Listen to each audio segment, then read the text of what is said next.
Howdy do, people. Here you go. This is just a bit of a compilation of a few clips, a few bits that I sort of put together, that I just patched them together, and here we go. It's a bit of a fly around in a UFO thing. I don't think it is called UFO, this one. It's called something else. I can't remember.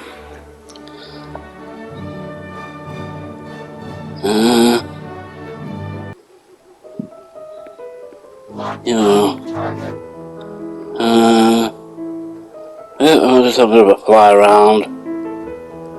Bit of a fly around the place. Like you do. Yeah. And just buzzing around the place. We might even hear about some of these real UFOs. Hopefully sooner than later. There'll be some more disclosure. But they're not necessarily, they're not... Beware the machines. From another planet, the UFOs. There's some more modern tech. So when you think about it, we've had the wings and stuff, and then the propeller engine, the propellers and the jets, or rockets and jets, and helicopters and stuff.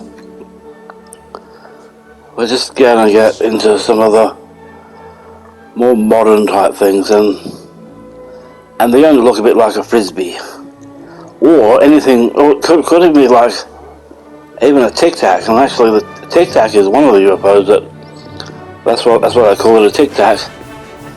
So it actually looks like one, a bit like a rounded brick. I've never seen one personally, but I have seen a few UFOs. One of them, like that, a good while ago, back when I was a youth, in the summertime, I remember, it was a bit hot and I was out the front, just chilling, having a bit of a sleep.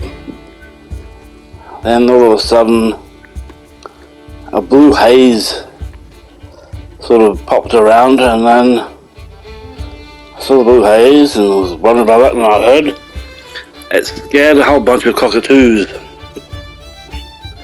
And they're up in one of the gum trees because we had a bit of, we had some gum trees on our property. It wasn't a big problem, it was only like about 1 or 2 acre block, but we had some trees there. Yeah. Dad being from the city, he liked trees, but we had a few too many trees all close together, so I think, if you know what I mean. That caused a few problems down the track. Yeah, especially some pine trees. We won't go into that. Anyway, then I heard the blue thing, and then I think I went back to sleep. Yeah, so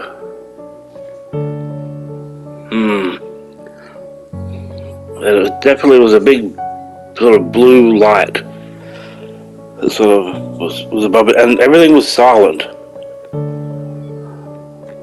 I could see or feel this thing above me, but there was a total silence. Like you couldn't hear any engines. Yeah. So these things that hopefully we're going to get disclosed upon soon have an engine that can sort of, I'm not sure how they control themselves or how they supposed to work. They probably work off a magnetic field, something like that. And yeah, I don't know enough about anything to explain it all properly. Let's just say, well, I've seen a few UFOs. Yeah.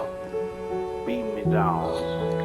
Been in a boat too. Been in a few boats. Remember one time at a school camp in Sydney, was like a weekend camp, and being an introvert, I said I couldn't stand it being around the camp too long, and that this was in a place called Bundina in Sydney, around Sutherland area, and we had some canoes. That was cool. And I took a canoe out Glitched. past the out past the headwaters even, and then I went to sleep a bit while I was in the canoe. I know it's a laughing matter now, but I'm actually back. And I started to panic a bit when I couldn't see the shore. So then luckily I didn't do a big turnaround or anything. I think I might have just been able to just see the shore. That's what I think for those flat earthers out there. You don't have to travel too much over the horizon when you're out on the sea. And you got the curvature type thing, and so yeah.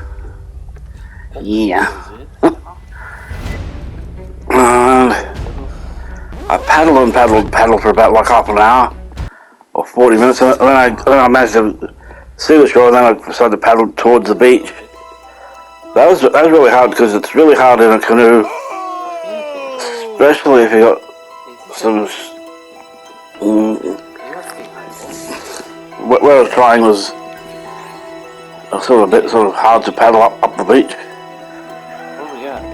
But I did it with a few sort of I don't know proper terms, but a few sort of cross cuts and stuff while doing that, and I got back up to the beach and took the canoe back. But the funny thing is, no one knew that I was missing. I'm not even sure if I told anyone else, except probably a few. I told them back at the camp. My friends at school what happened. But I daren't tell any of the teachers or whatever, because I would have got in trouble. I don't even think I told my mum and dad later. So there you go. It could have been. I think I was extremely lucky. Extremely. But I didn't have any water or food.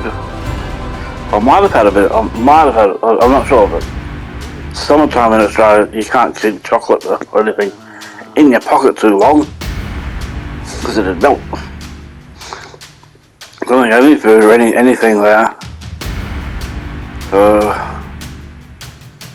if I had headed out a bit farther, if I hadn't been turned around a lot, I might have been heading towards New Zealand, and I wouldn't have made it.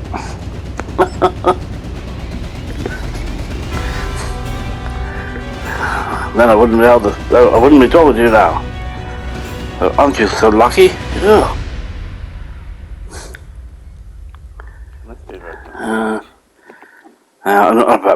Back to the game.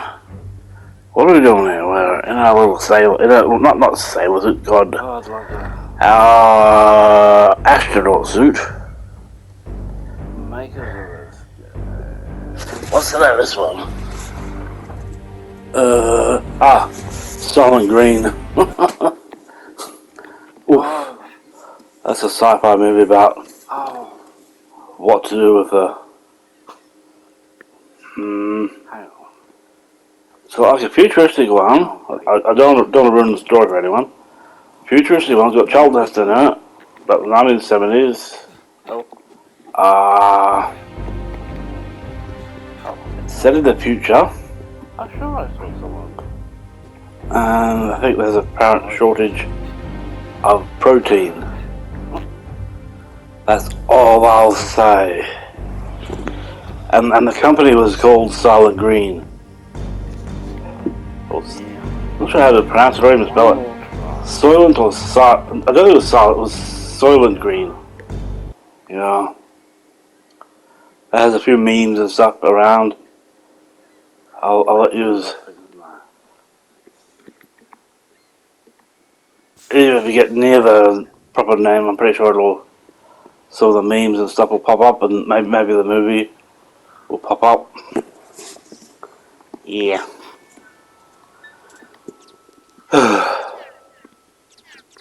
This bit of a thing I was trying. I was filling up the hole with trucks, like you do.